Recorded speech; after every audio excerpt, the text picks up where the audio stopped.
ചെന്നൈയിലെ ഒരു വ്ളോഗിന്റെ ഇടയിൽ ഒരു തത്തക്കാരൻ സംസാരിക്കുന്ന ഇപ്പൊ പുറത്ത് എങ്ങനെയോ ആരോ കട്ട് ചെയ്തെടുത്ത് ലൈവ് ആക്കിയിട്ടുണ്ട് അതില്. ആ വീഡിയോ പിന്നീടിരുന്ന് കണ്ടപ്പോഴാണ് എനിക്കും തോന്നിയത്. കാരണം അതിനകത്ത് പുള്ളി പറയുന്നുണ്ട് ഇതാണോ പെണ്ണാണോ എന്നുള്ളത് നമ്മൾ ചോദിക്കുമ്പോൾ പുള്ളിയെ പറയുന്നുണ്ട് ഇത് പെണ്ണാണോ എന്നൊരു ചോദ്യം ഇല്ല, ഇതാണാണ്, വയറ്റിലുള്ളത് ആണാണ് എന്ന് പറഞ്ഞു. ഐ തിങ്ക് ഞാൻ 4 months pregnant 3 months pregnant കണ്ടായിരുന്നു. പുള്ളി ഉറപ്പിച്ചു പറഞ്ഞത് ബോയാണ്, ബോയ് ആവണമെന്ന് എന്നെ വിളിക്കണം, അടുത്ത് ഗേൾ അല്ല എന്ന് പറഞ്ഞു. ആൻഡ് എൻ്റെ അടുത്ത് ഇങ്ങനെയും പറഞ്ഞു ബേബി ജനിക്കുന്ന ഡേറ്റ് അവർ ഞാൻ ജൂലൈ ടൈം. പുള്ളിൻ്റെ അടുത്ത് പറഞ്ഞു ജൂൺ സമയം ബേബി ജനിക്കുന്ന ഒരു 1 month മുന്നേ ബേബി വയറ്റിലിരുന്നു കൊണ്ട് തന്നെ എൻ്റെ ലൈഫിലെ എന്നെ ഒരു വലിയ പാഠം പഠിപ്പിക്കും എന്ന് എന്നോട് പറഞ്ഞു. അപ്പം ഞാനിങ്ങനെ ഞാൻ എന്താ വയ്ക്കുന്ന ഒരു മദർഹുഡിലോട്ട് കയറുന്ന വല്ലതും ആയിരിക്കും, ഞാൻ ഛർദ്ദിക്കുന്ന വല്ലതും ആയിരിക്കും പുള്ളി ഉദ്ദേശിച്ചത്, ഇങ്ങനെ മനസ്സിലൂടെ കൊടുത്തത്. എന്നിട്ട് പുള്ളി വേറൊരു ഡയലോഗ് പറഞ്ഞു, ഇപ്പോൾ എൻ്റെ കയ്യിൽ നിന്ന് പൈസ വെള്ളം ഒഴുകുന്നത് പോലെ ഒഴുകി പൊക്കോണ്ടിരിക്കുകയാണ്, പക്ഷെ താൻ അത് അറിയുന്നില്ല എന്ന് പറഞ്ഞിട്ടുണ്ട്. ഞാൻ അശ്വിൻ്റെ അടുത്ത് ഷോപ്പിങ്ങിനെ ഉദ്ദേശിച്ചത് എന്ന് പറഞ്ഞ് ചിരിക്കുകയും ചെയ്തു ബ്ലോഗിനകത്ത്. പിന്നീടാണ് കറക്റ്റ് ജൂണിലാണ് ഈ പെണ്ണുങ്ങളുടെ കേസ് തൂക്കുന്നത്. കയ്യിൽ നിന്ന് വെള്ളം പോലെ പൈസ ഒഴുകി, പക്ഷെ ഞാൻ അറിഞ്ഞില്ല. പുള്ളി പറഞ്ഞ സത്യം, ബേബി വയറ്റിലിരുന്നപ്പോൾ ഞാനൊരു വലിയ പാഠം പഠിച്ചു. And see I'm not a superstitious person. ഇങ്ങനെ ഒരു തത്തക്കാരൻ പറഞ്ഞാൽ വിശ്വസിച്ചു. തത്തക്കാരൊക്കെ നമുക്ക് കോമഡിയോട് ഹാപ്പി ഹസ്ബൻഡ് സിനിമയിലൊക്കെ കോമഡിക്ക് കാണില്ലേ, നിങ്ങൾക്ക് 2 പൊണ്ടാട്ടി ജോക്ക്, ഞാൻ അങ്ങനെ ജോക്കായിട്ട് കാണുന്ന ആളാ. പക്ഷേ പുള്ളി ഈ പറഞ്ഞതിനകത്ത് പല കാര്യങ്ങളും നടന്നപ്പോ ഞാൻ എൻ്റെ അച്ഛനോടൊക്കെ പറഞ്ഞു, എനിക്കിത് വിശ്വാസം ഉണ്ടായിട്ടില്ല, പക്ഷെ there was something. ആൻഡ് നമ്മളന്ന് ചെന്നൈയിൽ പുള്ളിയോട് സംസാരിച്ച് കഴിഞ്ഞിട്ട് നമ്മൾ മണ്ണും തട്ടി പൊടിയും തട്ടി എണീച്ച് അങ്ങോട്ട് നടന്നില്ല. ജസ്റ്റ് നമ്മുടെ ബാഗൊക്കെ എടുത്ത് പുള്ളിയുടെ കയ്യിൽ തത്തയും കുറെ കിളിക്കൂടും എന്തൊക്കെയോ കൊണ്ടിരുന്നു, ഒരു പായും സാധനം. ഒരാൾക്ക് അതൊക്കെ പറക്കിയെടുത്ത് എണീക്കണമെങ്കിൽ പോലും ഒരു 10-15 മിനിറ്റെങ്കിലും എടുക്കും.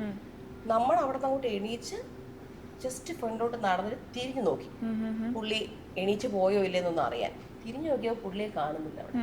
അവിടെ ആ ഏരിയയിൽ ഒരു 10-15 തത്തക്കാരന്മാർ ആ സമയം കൊണ്ട് എത്തിക്കഴിഞ്ഞു, കുറെ പെണ്ണുങ്ങളും ആളുകൾ. ഈ പുള്ളിയെ ഒഴിച്ച് ബാക്കി അവിടെ ഇരിക്കുന്ന എല്ലാവരും അവിടെ തന്നെ ഇരിപ്പുണ്ടായിരുന്നു. ആ പുള്ളി ഇരുന്ന ഏരിയയിൽ പുള്ളി ഇല്ലായിരുന്നു. ഇത് ഒരു ആൾക്കാർക്ക് വിശ്വസിക്കാൻ പറ്റുമെന്ന് എനിക്കറിയില്ല. എനിക്ക് തോന്നുന്നു എൻ്റെ വ്ളോഗിൽ ഞാൻ പറഞ്ഞിട്ടുണ്ടെന്ന് തോന്നുന്നു. അശ്വിന് ഞാൻ അതോടത്ത് പറഞ്ഞില്ലായിരുന്നു, കുറച്ച് ക്രീപ്പി ആയിരുന്നു, ഭയങ്കര ക്രീപ്പി ആയിരുന്നു. കണ്ടില്ല. എനിക്ക് വിഷമം വേറൊന്നുമല്ല, ആ തത്തക്കാരൻ ഒരു കാര്യം എന്നെ കുറിച്ച് പറഞ്ഞു. അതുകൊണ്ട് തത്തക്കാരനെ കണ്ടുപിടിച്ചേ പറ്റും. അതുകൊണ്ടാണ് തത്തക്കാരനെ ഇനി എങ്ങനെയും കണ്ടുപിടിക്കും. പുള്ളി പറഞ്ഞ വെച്ചാ നീ എന്ത് ചെയ്തിട്ടും കാര്യമില്ലെന്നാണ് എന്നോട് പറഞ്ഞത്. നീ എന്നെ ആഗ്രഹിക്കും, ഒന്നും നടക്കില്ല. എനിക്ക് കിട്ടുന്ന ഒരു ടൈപ്പ് ഓഫ് ബ്ലെസ്സിങ് ഉണ്ട്. അതായത് എൻ്റെ കയ്യിൽ നിന്ന് എത്ര പൈസയൊക്കെ ഒഴുകിപ്പോയാലും എനിക്ക് പുതിയ പുതിയ സാധനങ്ങൾ, നല്ല നല്ല സാധനങ്ങൾ വന്നുകൊണ്ടേയിരിക്കും. അത് ഏതൊരു ദൈവത്തിന്റെ ബ്ലെസ്സിങ് എനിക്കുള്ളതെന്ന് പറഞ്ഞു. ആ എൻ്റെ ബ്ലെസ്സിങ് തന്നെ ഇവനൊരു ഓവർ പവർ പോലെ ഉണ്ട്. ഞാൻ എൻ്റെ കൂടെ നിൽക്കുന്നിടത്തോളം ഇവനും ആ ഒരു പവറിൽ നിന്ന് നല്ലതാണ് നടന്നുകൊണ്ടിരിക്കും. പക്ഷെ ഇവൻ ഒറ്റയ്ക്കായിരുന്നെങ്കിൽ ഇവൻ കേൾക്കാൻ കൊള്ളാം. ബ്ലെസ്സിങ് അങ്ങനെ വരും, ഒലി അങ്ങോട്ട് പോകും, ഓർ അങ്ങോട്ട് പോകും, കേൾക്കാൻ കൊള്ളാം. അതുകൊണ്ടാണ് ഞാൻ ചിരിച്ചു വിടുകയാണ് ചെയ്തത് സത്യം പറഞ്ഞാൽ. പക്ഷെ ഇതുകൊണ്ടാണ് ഞാൻ പറഞ്ഞില്ലേ ബോയ് വേണോ ഗേൾ വേണോ ചോദിച്ചത്. തത്തക്കാരൻ പറഞ്ഞൊന്നും നടക്കാൻ പാടില്ല.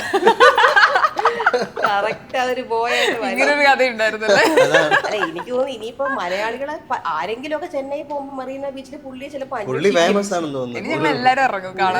പുള്ളി മറ്റേ ഞാൻ സത്യം പറഞ്ഞാ തിരിഞ്ഞു നോക്കിയിട്ട് അവൻ ഈ അവസ്ഥ നന്ദനത്തിൽ നവ്യാനല്ല പോലെ ഞാനേ കണ്ടുള്ളൂ. പുള്ളിയെ കാണുന്നില്ല.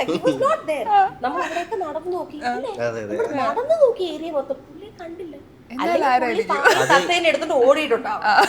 അല്ല അന്ന് ഈ ഓസിനെ കുറിച്ച് കുറെ പൊക്കിയൊക്കെ പറഞ്ഞ തത്തക്കാരൻ, അതുകൊണ്ട് തത്തക്കാരന് ഓസി എന്തൊക്കെയോ കൊടുത്ത് അപ്പൊ ഇന്നത്തെ കളക്ഷൻ ആയി എന്ന് പറഞ്ഞിട്ട് പോയതും ആയിരിക്കാം.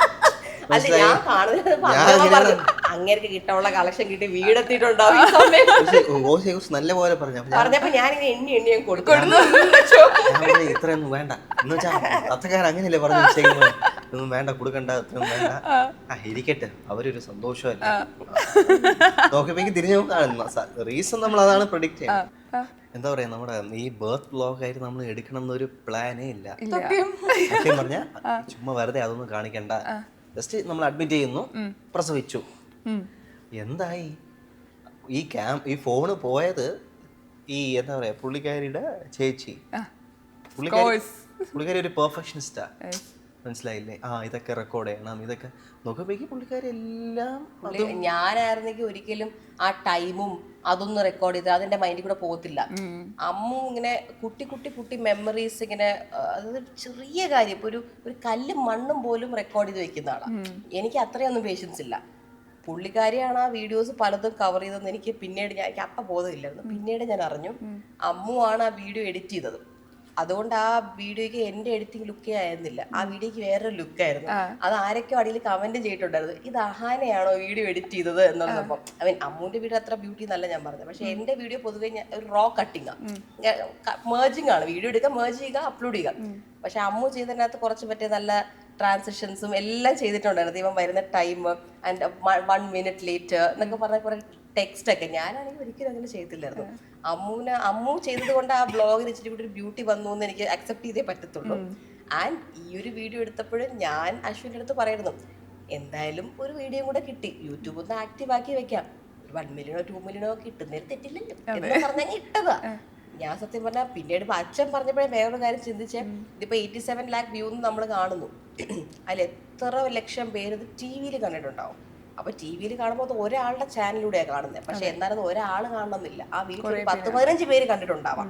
മനസ്സിലായില്ലേ? അപ്പൊ ഒരാളുടെ ഫോണിൽ കാണുമ്പോൾ ഒരു ബസ്സിൽ ഇരുന്ന് കാണുന്നെങ്കിൽ ബസ്സിലുള്ള ഒരു 5-6 പേര് കണ്ടിട്ടുണ്ടാവാം. അങ്ങനെ നോക്കിയാൽ ഒരു 1 കോടി പേര് ഈ വീഡിയോ കണ്ടിട്ടില്ലേന്ന് അച്ഛൻ എന്നോട് ഇങ്ങോട്ട് ചോദിച്ചു. ഞാൻ ആലോചിച്ചു, ശരിയാ, ഈ വ്യൂ മാത്രമല്ല. ഞാൻ അശ്വിൻ്റെ അടുത്ത് പറയും, എന്താല്ലേ ഇവന്റെ ബർത്ത് ഇത്ര പേര്, ഇവൻ അറിയത്ത് പോലുള്ള ഇവനെ ഇത്രയും പേർക്ക് അറിയാം എന്നുള്ളത്. ഐ മീൻ ഇതിപ്പോ ഞാൻ പറഞ്ഞ അടുത്തൊരു ട്രോളായി മാറും. അപ്പൊ അവളും അവളൊരു ഫേമസ് വെച്ച് ഇറങ്ങിപ്പോയി. ഞാൻ പറഞ്ഞത് സോഷ്യൽ മീഡിയ